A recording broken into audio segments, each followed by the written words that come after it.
هنعمل بقى هريسة الشطة النهاردة. هنعمل هريسة للشطة الخضراء والحمراء. اول حاجة احنا غسلنا الشطة اهي كويس قوي، وبعد كده هنقطعها. هنعمل كل حاجة لوحدها. اول حاجة تلبسوا جلافز كده علشان اللي عنده حساسية من الشطة. جبنا الشطة بقى نقطعها كده. بسم الله الرحمن الرحيم. هنشيل بس القمع بتاعها ده. لو اي حاجة فيها كده متبقاش حاولوا تشيلوها.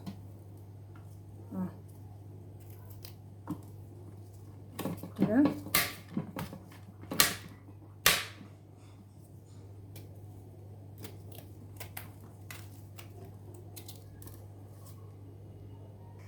هنجيب بقى الكبة بتاعتنا وهنحط كل الشطة دي فيها بقى الحمرا بس.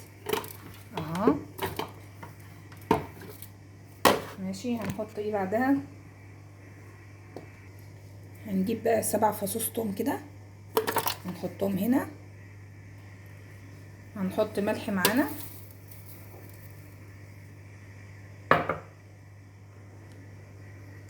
حطينا الملح.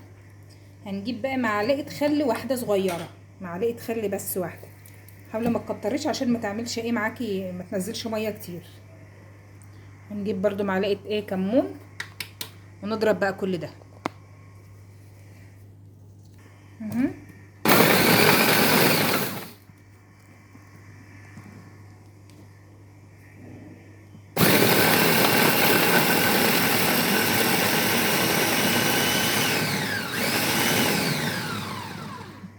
كده خلصنا.